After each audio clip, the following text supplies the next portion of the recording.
What's up, guys? Today, CJ and I thought it would be a good idea to kind of take things back a level, and let's just start from the beginning with topwater baits. This is going to be kind of just a how-to and how we choose what style topwater bait. All right, let's see, you're going out to the lake and it's early in the morning, you got your box full of topwater. What do you start with? Do you start with a buzzbait? Do you start with a walking bait, a popper, maybe a crawler? Today we're gonna break down our mindset on how we choose what topwater bait, where we use it, how we use it, so that it makes sense on hopefully how to choose which topwater bait for the day when you guys are fishing. So if you wanna join along, let's go. Welcome to the Hookup Tackle. The Hookup Tackle is the world's largest showcase of Megabass products, featuring baits and colors not found at any other dealer. The Hookup also offers a wide display of O.S.P, Evergreen, Deps, Lucky Craft, Jackal, and many more. The Hookup Tackle is owned and operated by family, is staffed by guides and verified tackle nerds who love helping anglers elevate their craft. If you're in the Phoenix area, we'd love to have you stop by our showroom and check out the wonderful world of Megabass and the Hookup for yourself. If you shop online, there are almost 10,000 SKUs of Megabass products alone, with hundreds of other companies and new products being added daily. So next time you're looking for that hard to find bait, that color your fish have never seen before, or maybe you just want to elevate your game, look at thehookuptackle.com. Welcome back, my friends. I am Ben with the Hookup Tackle, the Tackle Otaku on Instagram, being joined by my buddy CJ at Desert Bassin on Instagram. We are the Hookup Tackle USA. CJ, I think this is 4 or 5 videos in a row now without Jeff, and you've been smiling the whole time. This is really refreshing for me. So thank you for being here, sir. Who is Jeff? I forgot about I've heard that the guy name already. But I think it's just a myth at this point. He's some guy that throws drop shot all the time, but pretends to be a swim bait guy. Oh, gotcha. He's one of those guys. Yeah, one of those guys. I think I've seen the pictures. Yep.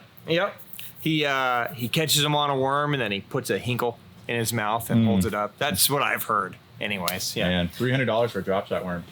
Who needs that guy, right? Yeah. So, topwater. It is the season of our dreams, right? End of summer, early fall, all the way until fall kind of just gives way to winter, is the best time of the year to catch them on topwater. The water is cooling down, the fish's energy is up, they're feeding big before the water cools. A lot of bait is migrating into the shallows. A lot of life is happening in, shallow weed beds and out on flats. So it's just a great time to get them on the surface, and it's probably the most fun way to catch a fish. Now, a lot of you guys have been fishing for years and years and years, and what we're gonna talk about today is gonna just be kind of common sense to you now, right? You guys have a starting point, you guys have a game plan as, you're looking at, okay, I'm going fishing tomorrow, I'm gonna start with this, and I'm gonna go to this, right? But for a lot of you, maybe you're just getting into topwater fishing, or maybe you're just getting into bass fishing, right? And it can be so overwhelming to come into a store like this and you know that you need topwater, but what do you get? Do you get a popper or a walking bait or a buzz bait, or do you get all of them? Sometimes I feel the same way when I open up, like I start taking all my boxes out. There's just so many great choices. Where do we start? Why do we choose this instead of that? So today we're going to talk about that.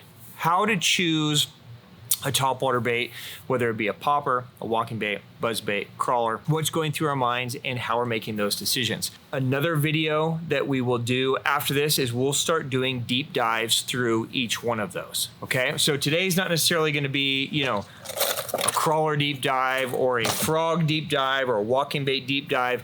It's more about choosing which style topwater bait and why we're making that decision. Before we start going down, I say this a lot, but it's important to say as many times as I can, there is no concrete right or wrong to any of this, okay? So if it's working for you, then it's right. And if it's not working, then it's wrong, no matter what anybody else says, right? So take the information that we put out, use it as a starting point, maybe use it as a guide to help you if you're struggling trying to figure some things out. But by all means, go against the grain, do something completely different or completely opposite of what we're talking about if that helps you catch fish, right? So if it's working for you, stay in that lane. And if you use the stuff that we're going to talk about today and it's not working for you, then you got to mix it up. As much as I believe that I am speaking like the fishing Bible, it's just not the case, right? Every body of water is different. A lake is going to behave different than a river. It's going to behave different than a pond, right? Smallmouth are going to be different than largemouth. Northern strains are going to be different than Florida strains. Like, there's just so many variables that go into this. So you guys use trial and error to determine the answers to all of this. This is more or less just designed to be a guide, I would say. The easiest thing to do with topwater, in my opinion, is either a plopper or a popper. One of those two is probably the easiest thing to do. Now, when we're talking about those, we're talking about a river to sea whopper plopper or some kind of popping bait. This is a Megabass Pop Max. It could be a Lobina Rico, but something that pops or something that plops. Okay, now the difference between those two, and the reason why I'm choosing these is because really neither one of these baits takes skill to get some type of action out of, right? And a lot of the other baits that we're going to talk about are going to require some type of skill or rod manipulation or reel manipulation to get the bait to move or do what it's designed to do.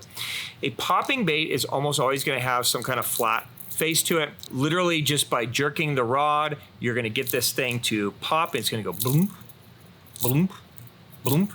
And every popping bait on the market, whether it's a Megabass, a Lobina, a Lucky Craft, right? As you go down, they're all going to have slightly different sounds. They're going to have slightly different rattles. Some will be higher pitch, some will be a lower pitch, some will have nothing, some will be a combination, right? So everyone has a purpose. If you really get into poppers, you can go down a crazy rabbit hole, and we'll go down the rabbit hole with you guys in a separate video. But a popper typically is just a really easy place to start because all you got to do is just kind of twitch your rod and the bait's going to boom, and it's going to kind of pop and make circles and rings. You can do it again and boom, it's going to do it again, right? Most popping baits, as you get skill level increases, you can also walk, okay? And we'll talk about that as well. So you can kind of tighten up your rod, and instead of just doing one individual pop and boom, boom, right? You can tighten it up and actually get this bait to walk and move. So, you know, a popper can be a super versatile bait, but for the sake of this episode, we're going to refer to these as actual popping baits, right? Just things that you're going to kind of pop and boom, boom. When do I choose a popper? Well, I choose a popper if I have no skill, right? If I'm just starting and I don't know how to walk a bait, I just need something to get started. A popper is an amazing bait. Maybe I'm going fishing with a kid, or maybe I'm going fishing with somebody who doesn't fish very often. A popper is a great place to start. You can give it to them and tell them just throw it out there and just kind of jerk it every once in a while and just have it pop and let the rings kind of dissipate and then pop again. And you're creating some kind of movement and motion on the surface. When a popper can be super effective is also like super cold water. So for me, when the fish are not really willing to travel far from where they are, a popper can be an amazing topwater bait as well. So, you know, maybe the water is cooling down and the fish are really kind of tied to, you know, a tree or a post or something. I can put a popper and boom, boom, and it's sitting right there, and it's just so tantalizing that it's really easy for a fish to just move up and get it. Usually they all come with some kind of feathered treble on the back, so when it pauses, this feathered treble will actually kind of open up and breathe. When it's wet, it's going to be really compressed, and then when you pause it, it's going to kind of open up and kind of breathe and have a little life even when it's sitting still. Right? And that's a lot of times just enough to get a fish to eat and commit. Other times, CJ, do you have other times that a popper is your favorite bait? It's a very specific bait for me. I really like it around structure like that. When you're working tight areas, it's a great bait for it. Okay. You can let it sit and marinate and let them look at it a little bit, stare at the feather, make their choice. Yep. I mean, if you go up to a larger popper like that, I mean, it could be a good bait for covering water too. If you have the skill to be able to walk it, work it quick, and draw a strike with a little bit more noise. Yep. Because you now have walking and popping. Yep. But generally, I like it for targeted areas. Yes. So 9 times out of 10 for me, it's targeted areas or cold water. Now, the other time that a popping bait can be super effective, even more so over like a walking bait, is on glass, slick, calm days. So this time of the year, it could still be scorching hot, right? 100 degrees, water temps are in the 80s or the 90s. Fish are just kind of sucked down into whatever shade or grass or any type of relief that they can find from the sun and the heat. And on those days where it's just slick, calm, right, and there's no breeze, no nothing, and those fish are tucked in there, a popper can be a great way to call those fish out of the shade and out of the cover as well, because it's loud enough to where it can go boom, and every fish around knows that that thing is there, but it's slow enough and quiet enough and calm enough in between pops that it's not freaking them out, right? A lot of times a walking bait just, they are like, fuck that. Yeah. Yeah, I'm gonna stay here in this grass and let that fucker go by. Sensory overload. Right? Yeah. But sometimes just that little, right, is enough to get them to just, it drives them nuts and they'll just come up and crush it and go right back down. That's generally for me when I'm choosing a popper, one of those conditions. Let's go to the other easy bait that we talked about, and that's a plopper.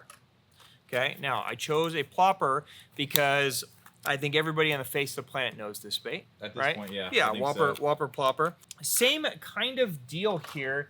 It doesn't really take any skill to use this. You cast it and you wind it, right? And it's actually one of those baits that the more you do to it, kind of the worse it is, right? Because there's treble hooks and they'll snag and they'll hang on stuff if you try to get too fancy with it. But essentially a Whopper plopper is just a kind of a hard bait, and it's got some kind of plopping tail back here, and you cast it and you swim it in. And as it's swimming across the water, it's just kind of plopping on the surface, and it's just kind of creating this plop, plop, plop, plop, plop, plop, plop, plop, plop. It's creating this sound in this bait fish profile that fish react to, and they crush it. It's so easy to use that, again, if you're just starting out and you're looking to do, just kind of build your topwater arsenal, I would probably recommend getting some kind of popper and some kind of plopper. This you can fish slow and methodical, and this you can kind of fish fast and cover a lot of ground. So it's a really easy kind of 1-2 punch when you're just getting started. Now, what does a really skilled angler do with a plopper style bait? Well, this can be a great one when the fish are juiced and the fish are active, and you need to cover a lot of ground. You need to create some kind of draw to a bait. So for me, this is a bait that's good in like mixed vegetation. So when I have more of an open water scenario, but I have some kind of grass or some kind of tule, or maybe the grass is growing, but there's a couple of feet of water between the top of the grass and the surface of the water, I can take a bait like this and I can fish it through that relatively quick. I can cover a lot of ground. I can make big cast down lanes. I can fish a lot of different types of situations with a plopper style bait. And it's available in a bunch of sizes, so I can really kind of mix and match the profile to the bait they're eating. Now, you don't have to stay in a river to sea style bait. A lot of times, a relatively new bait to the market, but we've actually had it for about a year or so, is the Chopkicker from Teckel. So this is kind of a plopper style bait as well. When do you use one? When do you use the other? Well, it's whatever one they're eating is the right answer here, right? So, try it and see what you guys think. For me, the Chopkicker is a better option when I'm throwing into thicker cover, because when it lands, when a river to sea Whopper plopper lands, you'll notice as it lands in the water, if this is a surface and I cast, when it lands, it kind of goes down like that before it floats up. Well, a lot of times if there's a tree or grass or something that's very close to the water, as it goes down, it snags. So a lot of times right in the beginning, as you're starting to pull it in, it's already got grass or something wrapped around it. So that can be a downside to this thing if the cover's too thick or too heavy. Whereas with a chop kicker, this blade is designed as it lands, it actually kind of stays shallow. So it kind of hits and then kind of just stays shallow and then is immediately running. So you can fish this in higher growing grass and a little bit heavier cover without it fouling. It also doesn't have a treble hook on the back blade, and that's designed because they didn't want it to land and get into grass and snag. They wanted it to be able to hit some kind of cover and then stay up high on the surface, whereas the Whopper Plopper has a treble hook on the back designed more for those short striking fish that are coming at the back, but the risk of that is that if it lands, you're going to snag some cover as well. So pros and cons to both. Right? Sure. They're both great baits, but some kind of plopper style bait is just great for those conditions, covering water really fast. You can also be relatively brain dead with a plopper. Yeah. So it's also a great one when you just need to kind of throw around and fish around and not necessarily be ultra specific to your cast. You're just kind of covering a wide range of, water columns. We find that the fish will eat a plopper style bait even in open water, right? So you can fish it shallow, you can fish it deep, you can fish it mid. And it's one of those baits where you can just kind of make a bunch of casts and just cover ground while you're looking. You're either staring at your pan optics if you're that kind of guy, or actually looking for birds or bait or whatever.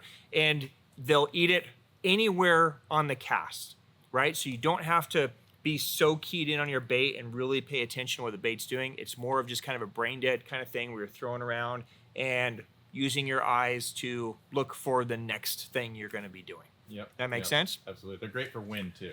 They are good for wind. Yep. Yep. Like the popper is really good for calm water. Yep.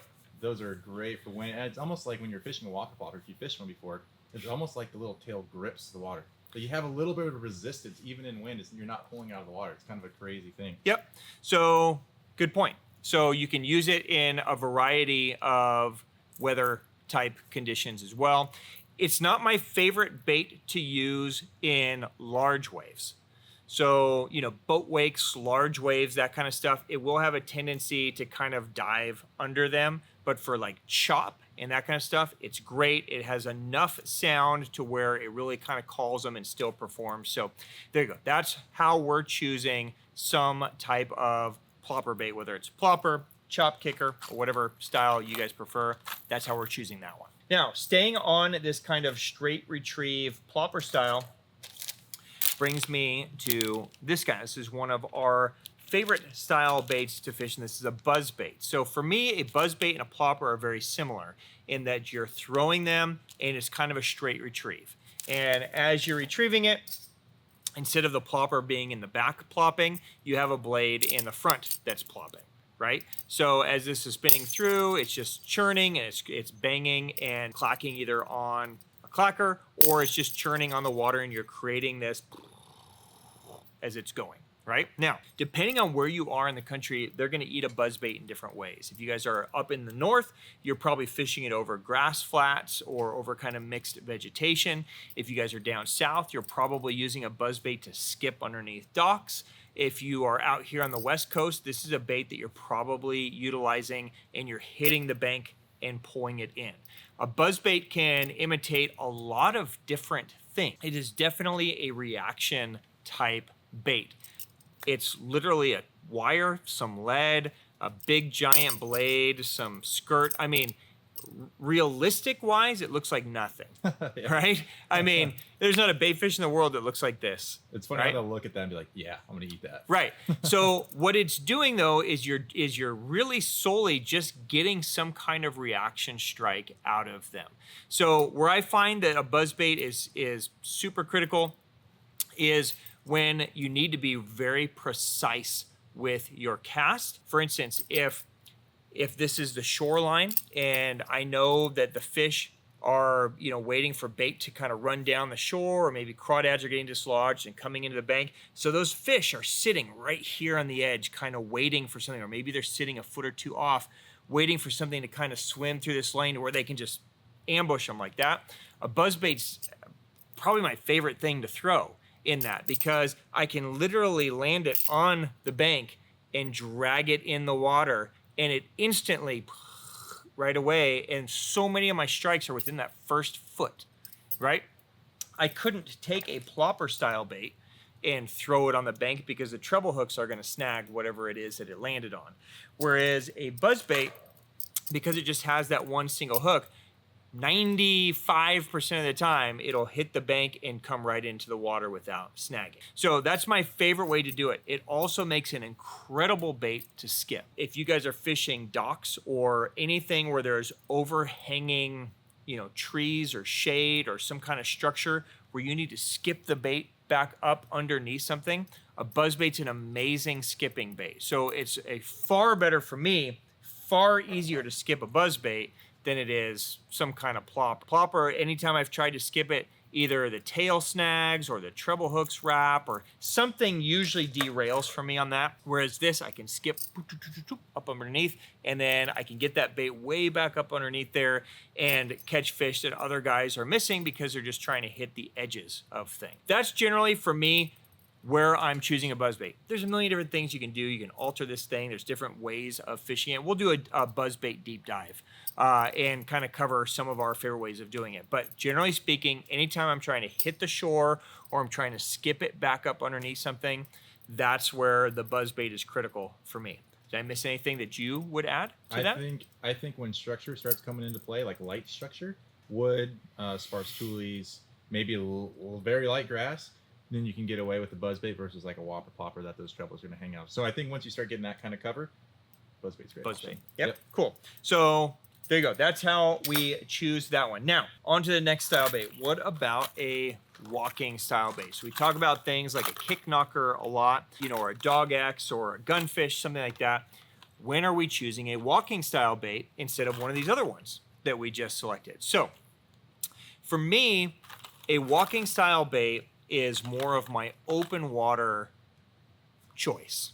Okay, now this is going to be, of the baits that we've talked about so far, this is going to require the most skill, right? It's going to require some rod manipulation out of the package. If you were to tie, you know, something like this on, a dog X or a Kicknocker, if you just tie this thing on and throw it and wind, it does nothing, right? It has no built-in action.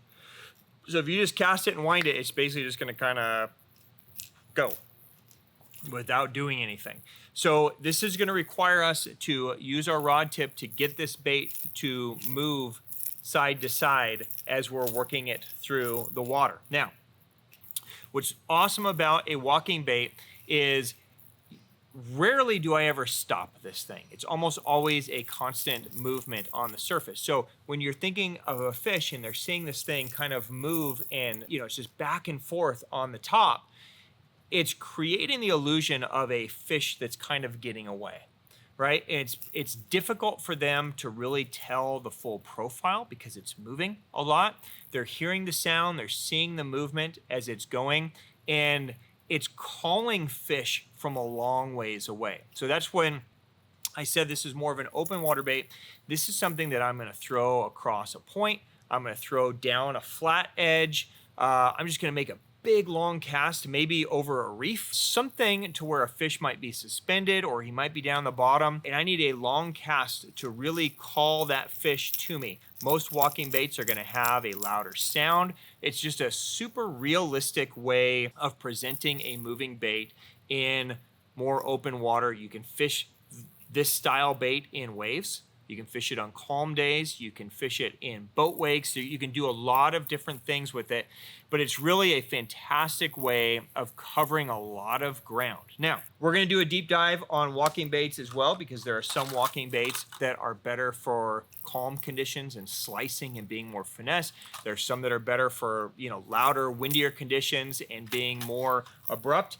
There's even, you know, times where we'll choose more of like a pencil popper, something like a shower blows over this when we want to be kind of slower and more methodical. We can go here. When we want to be faster and cover more ground, we can go here. So we'll do a deep dive on walking baits for you guys so you can really kind of see how we're choosing which one. But generally speaking, a walking bait is going to be more of an open water, running bank, throwing across a point, big flat, something like that, where we just need to cover a lot of ground and have the bait work basically from the end of the cast back, at least probably to midway to the cast. Something like a buzzbait is going to be more of a specific target. I might make a 100-foot cast, but it's only those first few feet that I really care about it, right? So I might make a big long cast and work it down my little lane, and then I'm burning it back in, and I'm making another cast, and I'm kind of fishing it through my little spot, and if nothing, I'm burning it back in, and I'm throwing again.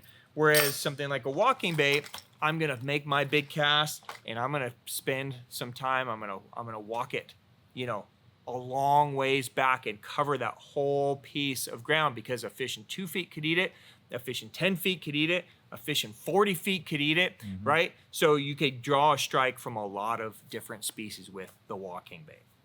Did I leave anything out of that? No, they're deadly, and it's explosive too, because it seems like the fish come out of nowhere. Yeah. I was in Tennessee fishing one time. We were pulling smallmouth out of 40 feet. Yep. They're just sitting big boulders down there, just crushing a walking bait. It's Yep. crazy. And a walking bait is also an amazing way to pull fish out of grass, and it's an amazing way to get a suspended fish to eat.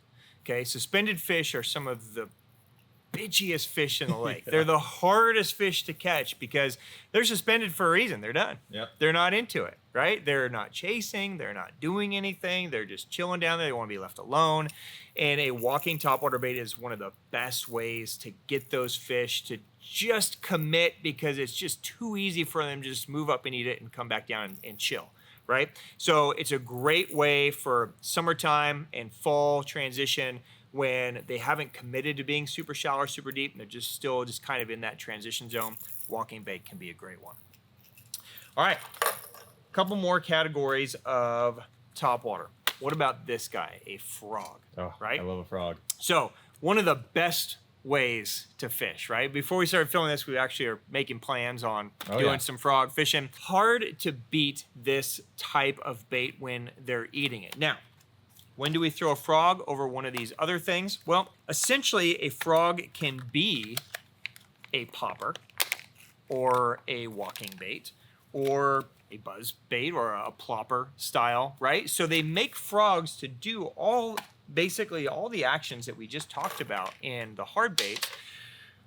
But a frog is going to be a much more weedless way of presenting that. So instead of treble hooks dangling from here, you've got the hooks up top here in this hollow body, but you can get this and you can just kind of hit it and just go boom, boom, right? Or you can tighten up your rod and get this thing to walk, right? Or you can get a bait like a sprinkler frog that's going to have a kind of prop at the end and have that plop, plop, plop, plop, plop, plop, plop, like a plopper. But it's all going to do it in a weedless form. So when are we throwing a frog? Well, most of the time we're throwing a frog when the cover is just too gnarly and too heavy to throw anything else that we just covered. That's the easiest way to think of this. So when you've got super thick toolies, you've got matted grass, you've got big thick wood or log jams, and you need to get your bait, not to the edge of it. It's not this gnarly forest from this point back, and you're like, oh, let me put my little bait to the edge and fish this lane, right? Not that. That's for the walking bait. So the drop shot, right? Guys. Right. But when you need to put your bait to put it back in that nasty stuff, or you need to throw over the top of it or right down that mat, that's when the frog's going to come into play. You could put some, 60-pound or 70-pound braid on this, and you can fish it through the gnarliest stuff. And it is the best way to catch topwater fish because it's typically shallow, it's aggressive, it's heavy cover, big rod, big line. It's just kind of a one-on-one battle. I love a frog for skipping docks. It's an amazing skipping bait as well, just like the buzz bait. It's obviously going to be much more finesse, so it's going to back there instead of just and moving really fast, it's going to be a really tight moving walk, which can be great.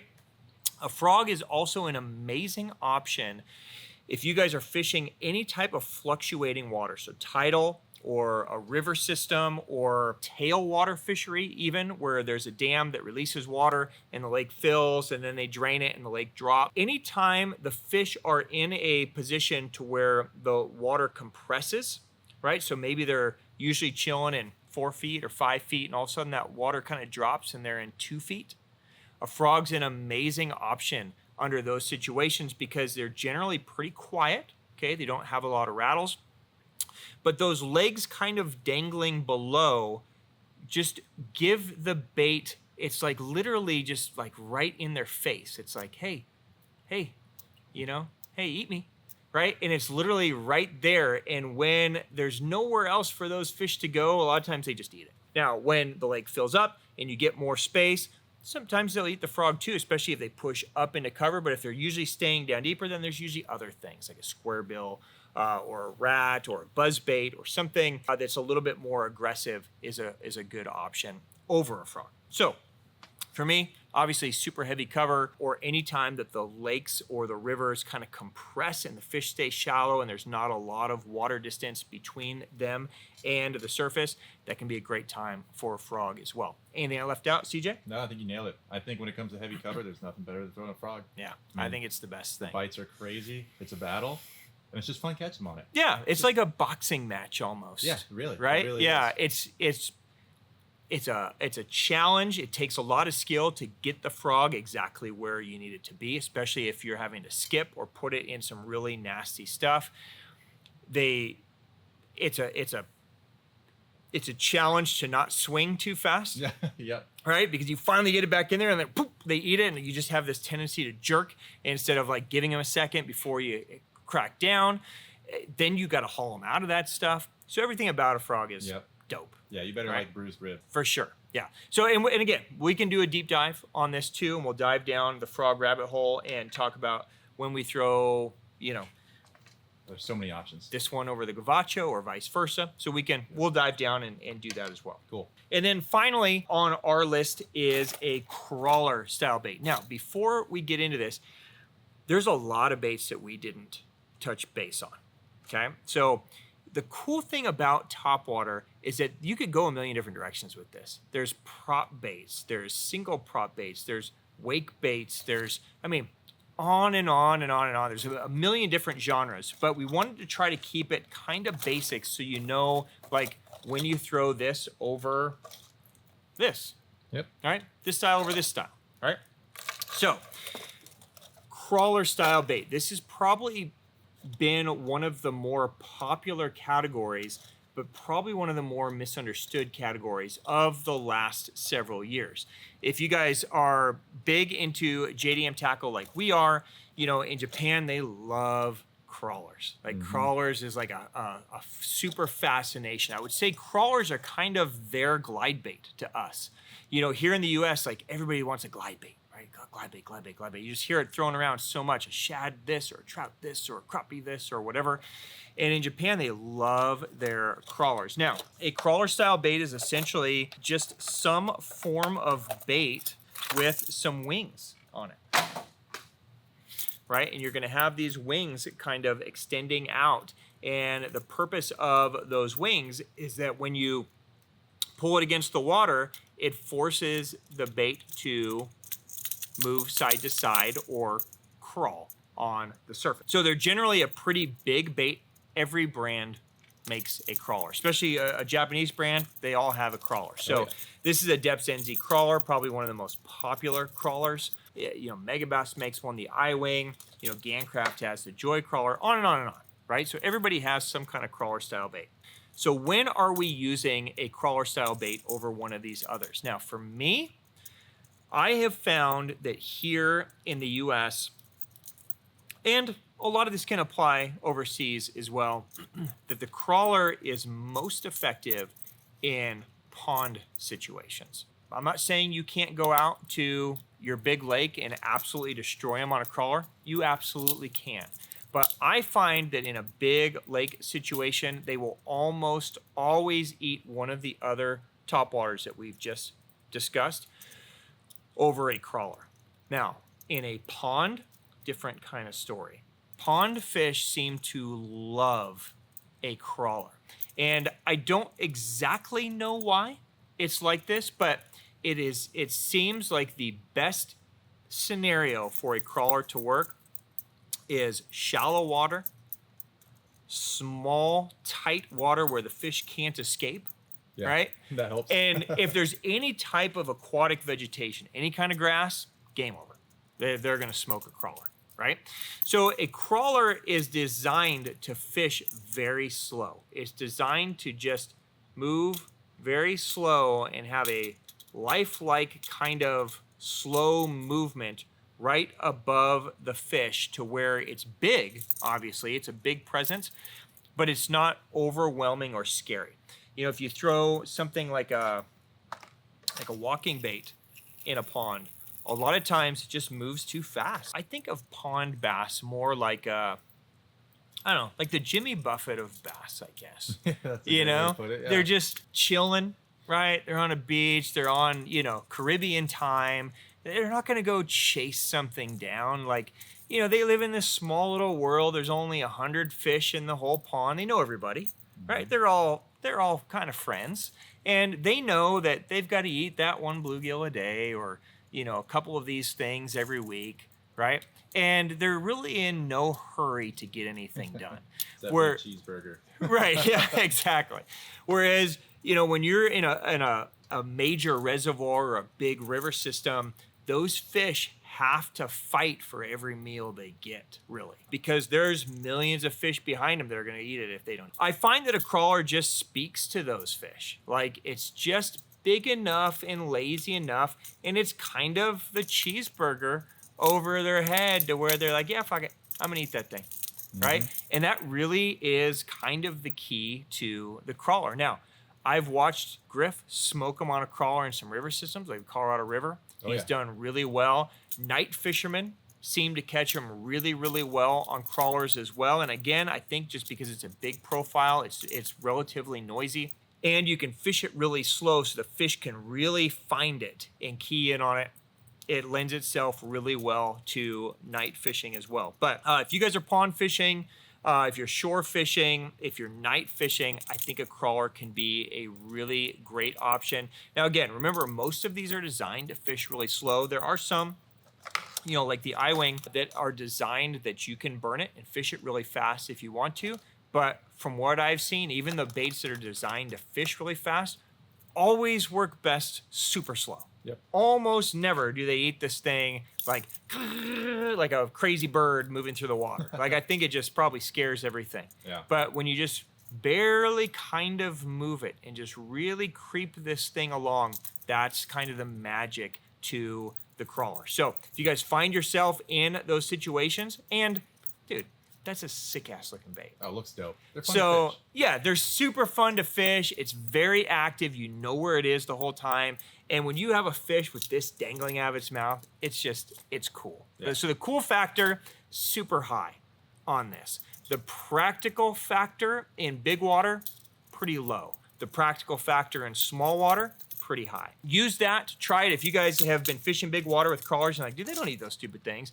Next time you find yourself in a pond or a smaller lake, try it again. I think you'll be surprised. If you follow any of the Japanese anglers that catch the shit out of them on crawlers, they're almost always in a smaller body of water, a thin little pond, a small lake. Very rarely are they out on Lake Biwa, you know, in boat wakes throwing a crawler. It's just not the right bait for that. But those smaller bodies of water, they absolutely crush it. All right, guys, so that is a wrap. That is kind of basically a 101 session on how we choose different topwater baits for the the conditions. Hopefully that was useful and insightful. If you guys have anything to add that we didn't cover that's been working for you, please drop it down below in the comments. I want everybody to share whatever knowledge they have so collectively we can all grow as a community. If you guys have questions on anything that we covered, drop it down below as well, and CJ or myself will definitely get to it. And we'll do the best we can to get you guys pointed down the best topwater path that we can. Until next time, on behalf of myself and CJ and Jeff, wherever Jeff may be, and everybody here at the Hookup Tackle, guys, thank you for your support and thank you for your business. We appreciate you giving us time, and we will see you soon on the next episode. So peace out for now. See you guys.